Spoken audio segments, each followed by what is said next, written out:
안녕하세요 여러분. 대한민국의 자주 국방을 위한 대표적인 프로젝트인 KF-21 보람의 전투기. 이 전투기는 한국 방산업계의 혁신과 자주 국방을 향한 야망을 대표하 상징적인 모델로 한국을 방산 강국으로 자리매김하는 데 중요한 역할을 하고 있다. KF-21 보람에는 4.5세대 전투기이며 현대 전장에 필요한 기술적 요항을 충족하기 위해 다양한 무장 체계와 첨단 스텔스 기능을 갖추고 있다. 하지만 KF-21이 완성되는 과정에서 한국은 전 세계적으로 다양한 도전과 마주하게 되었다. 특히 터키의 칸 전투기와 같은 경쟁 모델이 부상하며 KF-21의 수출 가능성에 대해 여러 논란이 제기되고 있다. 또한 중국과 일본의 방산업계가 한국의 급성장에 대해 비판적인 시각을 드러내면서 한국은 이 도전에 어떻게 대응할 것인가에 대해 큰 주목을 받고 있다. KF-21과 글로벌 경쟁. KF-21 전투기는 한국이 자주 국방을 실현하기 위해 개발한 4.5세대 전투기로 국내 기술로 개발된 최초의 다목적 전투기이다. 이 전투기는 공대공 미사일과 다양한 무장 시스템을 탑재할 수 있으며 더 회피 능력을 강화한 스텔스 기능도 갖추고 있다.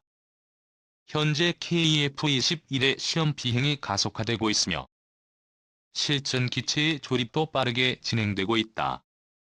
KF-21 보람에는 2026년까지 약 120대의 전투기를 생산할 예정이며 이는 한국 공군의 전력 강화뿐만 아니라 국제 시장에서도 큰 기대를 모으고 있다. 하지만 최근 터키가 개발한 5세대 전투기 칸의 등장으로 KF-21의 국제 경쟁력에 대한 논란이 일어나고 있다.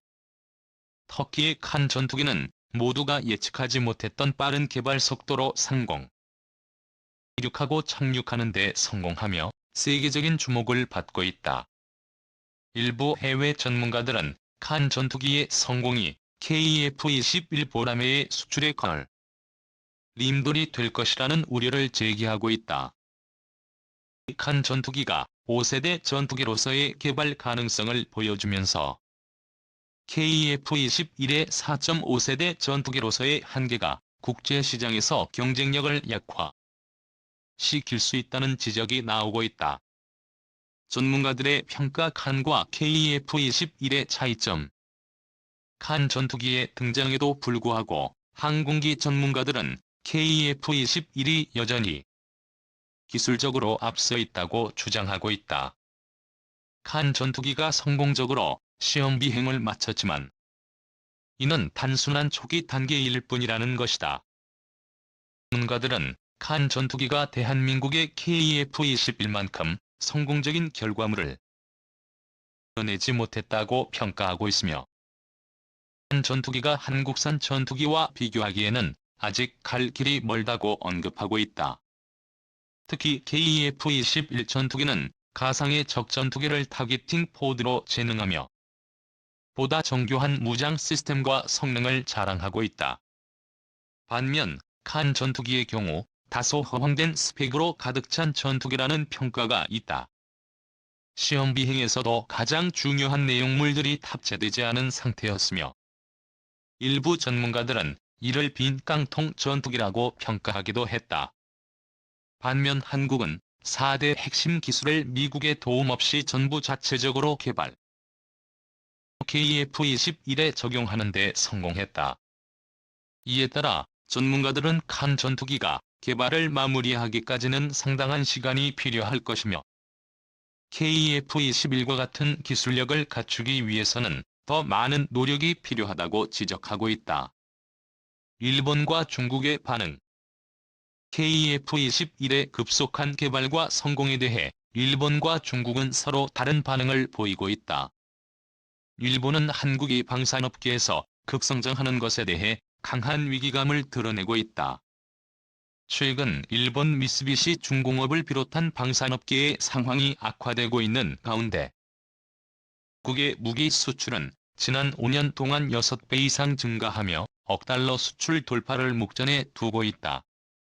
이에 일본은 한국이 무기 수출 분야에서도 자신들을 압도하고 있다고 평가하고 있으며 산업계의 위기를 더욱 심화시키고 있다는 점을 강조하고 있다. 중국 역시 한국의 군사적 성장에 대해 경계심을 드러내고 있다. 특히 KF-21 전투기는 미군이 정의한 4.5세대 전투기에 완벽히 부합한다는 평가를 받으며 중국은 한국이 독자적인 기술로 A4 레이더와 고용량 데이터 링크, 항전 장비 등 최첨단 무기를 탑재할 수 있는 능력을 갖추었다는 점에 주목하고 있다. 중국은 이러한 한국의 무장체계 향상이 자국에게 위협이 될 것이라고 우려하고 있으며 한국의 군사력 강화를 비난하는 발언을 서슴지 않고 있다. 중국은 과거부터 아시아 최강의 군사력을 잡아왔으며 한국이 이러한 방산업계에서 급성장하며 중국의 무기 생산 능력을 앞고 있는 현실에 충격을 받고 있다. 중국은 한국이 매년 무기 수출 순위를 상승시키고 있는 반면 자국의 방산 점유율이 점차 하락하고 있다는 사실에 대해 위기감을 느끼고 있다. 인도네시아와의 갈등. KF-21 보람의 프로젝트에서 중요한 파트너였던 인도네시아는 최근 한 국과의 협력 관계에서 여러 차례 갈등을 겪고 있다. 인도네시아는 과거 KF-21 프로젝트의 20%의 금액을 부담하기로 계약했지만 분담금 문제를 제대로 이행하지 않으면서 한국과의 협력이 중단될 위기에 처해 있다. 인도네시아는 과거 기술 유출 사건에도 불구하고 향후 분담금의 10%인 1천억 원을 납부하겠다고 선언하면서 다시 번 대한민국과의 협력 관계를 이어가겠다고 발표했다.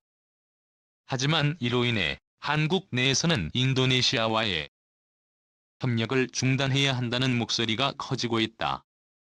또한 인도네시아는 자국산 전투기를 제작하고 있으며 기술 유출 사건으로 인해 한국과의 협력 관계가 더욱 복잡해지고 있다.